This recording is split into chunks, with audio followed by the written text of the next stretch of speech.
अस्सलामुअलैकुम व्यूअर्स, आज की इस वीडियो में मैं आपको सोलर पैनल्स के कनेक्शन के बारे में मुकम्मल इन्फॉर्मेशन देने वाला हूं। इस वीडियो को एंड तक देखिएगा। इस वीडियो का कोई भी पार्ट मिस मत कीजिएगा।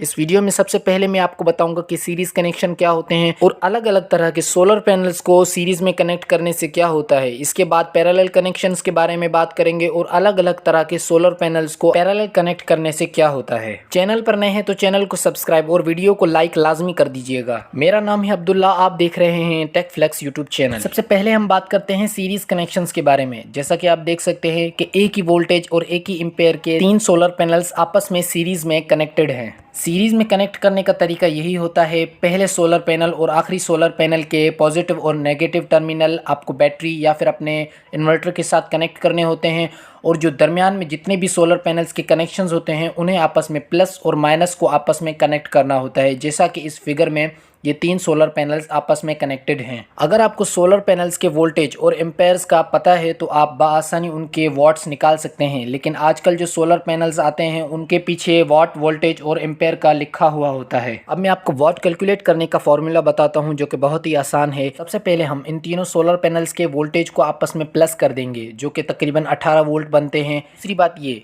कि सीरीज कनेक्शंस में एम्पेयर्स आपस में प्लस नहीं हो सकते। इसका मतलब ये हुआ कि तीनों सोलर पैनल्स आपस में सीरीज में कनेक्ट करने पर भी 3 एम्पेयर ही देंगे। व्यूअर्स, अब बात करते हैं सीरीज में अलग अलग साइज और एम्पेयर्स वाले सोलर पैनल्स की, कि अगर हम उन्हें सीरीज में कनेक्ट करेंगे तो वो हमें कितनी पावर देंगे और क्या ऐसा करना ठीक रहेगा। ये सवाल बहुत से व्यूअर्स कमेंट सेक्शन में पूछ रहे होते हैं, तो मैं आपको बता दूं कि इनमें 2 कंडीशंस होती हैं। पहली कंडीशन में तीनों मुख्तलिफ साइज और पावर वाले सोलर पैनल्स की पावर की बात की जाए तो इनके वोल्टेज आपस में प्लस हो जाएंगे। जैसा कि आप देख सकते हैं कि पहली प्लेट के 5 वोल्ट, 7 वोल्ट और उसके बाद 9 वोल्ट वाली प्लेट है जिनके वोल्टेज मिलाने पर 21 वोल्ट बन रहे हैं। तीनों प्लेट्स के सेम एम्पेयर्स हैं, इसलिए हम सीरीज कनेक्शन में तीनों प्लेट्स के 3 एम्पेयर ही कंसिडर करेंगे। तो इसीलिए जब हम 21 को 3 से मल्टीप्लाई यानी ज़रब कर देंगे तो हमें जवाब मिलेगा 63 वाट यानी 63 वाट्स मिलेंगे। अब यहाँ पर दूसरी कंडीशन की बात करते हैं जहां पर वोल्टेज के साथ साथ एम्पेयर्स भी डिफरेंट होते हैं यानी मुख्तलिफ एम्पेयर्स होते हैं। इस कंडीशन में वोल्टेज तो प्लस हो सकते हैं, लेकिन जिस प्लेट के सबसे कम एम्पेयर्स होंगे हम उसी प्लेट के एम्पेयर्स कंसिडर करेंगे। जैसा कि इस फिगर में दिखाया जा रहा है कि पहली प्लेट के 3 वोल्ट और 1 एम्पेयर है, दूसरी प्लेट के 7 वोल्ट और 3 एम्पेयर हैं,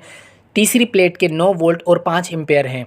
तो आउटपुट में हमें 1 ही एम्पेयर मिल रहा है। वजह यह है कि यहाँ पर सबसे छोटी प्लेट हमें 1 एम्पेयर दे रही है, इसीलिए हम उसकी वोल्टेज को उसके 1 एम्पेयर के साथ ही ज़रब यानी मल्टीप्लाई कर देंगे तो हमें जवाब मिल जाएगा जो कि 19 वाट होगा। इसका खुलासा यह है कि अगर आप कम एम्पेयर वाली प्लेट के साथ ज़्यादा एम्पेयर वाली प्लेट लगाएंगे तो आपकी पावर में कमी आ जाएगी। इसीलिए मैं आपको यही सजेस्ट करूंगा कि आप एक जैसी पावर और साइज वाली प्लेट्स ही आपस में कनेक्ट किया करें। अगर आप एक भी छोटी प्लेट उनमें कनेक्ट करेंगे तो आपकी पावर में कमी आ जाएगी। व्यूअर्स, इसके बाद बात करते हैं पैरेलल कनेक्शंस की। यहाँ पर प्लेट्स आप जैसा कि फिगर्स में देख सकते हैं कि उनके नेगेटिव पॉइंट्स आपस में कनेक्टेड हैं और तमाम पॉजिटिव पॉइंट्स आपस में कनेक्टेड हैं, लेकिन इस कंडीशन में इनके वोल्टेज सेम है लेकिन एम्पेयर्स जो हैं आपस में प्लस हो चुके हैं। देखा जाए तो ये एक मेजर डिफरेंस यानी बड़ा फर्क होता है पैरेलल कनेक्शंस और सीरीज कनेक्शंस में। यहाँ पर हमने तीनों प्लेट्स के एम्पेयर्स आपस में प्लस कर दिए हैं और वोल्टेज उनके सेम ही रहेंगे। तो इसीलिए जब हम वोल्टेज को यहाँ पर एम्पेयर्स के साथ मल्टीप्लाई कर देंगे तो हमें जवाब मिलेगा 54 वाट्स यानी 54 वाट। आप ये वैल्यूज़ अपने हिसाब से अपनी प्लेट्स के हिसाब से रखेंगे तो आपको आपके हिसाब से जवाब मिल जाएगा। अब हम पैरेलल कनेक्शन की दूसरी कंडीशन के बारे में बात करते हैं जहां पर प्लेट्स की साइज़, उनके वोल्टेज, उनके एम्पेयर्स, ये तमाम चीज़ें अलग अलग होती हैं। जैसा कि आप इस फिगर में देख सकते हैं कि यहाँ पर 3 प्लेटें अलग अलग साइज़ और पावर की लगी हुई हैं, इसीलिए हम यहाँ पर इसके एम्पेयर्स तो आपस में प्लस कर सकते हैं लेकिन हम वोल्टेज सबसे छोटे सोलर पैनल की ही कंसिडर करेंगे। तो इस हिसाब से अगर हम इस 3 वोल्ट को मल्टीप्लाई यानी ज़रब कर देंगे 9 के साथ यानी 9 एम्पेयर के साथ तो हमें जवाब मिलेगा 27 वाट। तो इसीलिए मैं आपको कहता हूं कि सोलर पैनल्स एक ही साइज और पावर वाले आपस में कनेक्ट किया करें। तो यहाँ से हमें पता लगा कि सीरीज में कनेक्ट करने पर वोल्टेज बढ़ जाते हैं लेकिन एम्पेयर्स सेम ही रहते हैं और पैरेलल में कनेक्ट करने पर वोल्टेज सेम ही रहते हैं और एम्पेयर्स बढ़ जाते हैं। इस वीडियो के मुतालिक अगर कोई सवाल हो तो कमेंट सेक्शन में पूछ सकते हैं। वीडियो पसंद आई है तो वीडियो को लाइक और इस चैनल को सब्सक्राइब लाजमी कर दें। मिलते हैं अगली वीडियो में, तब तक के लिए अल्लाह हाफिज़।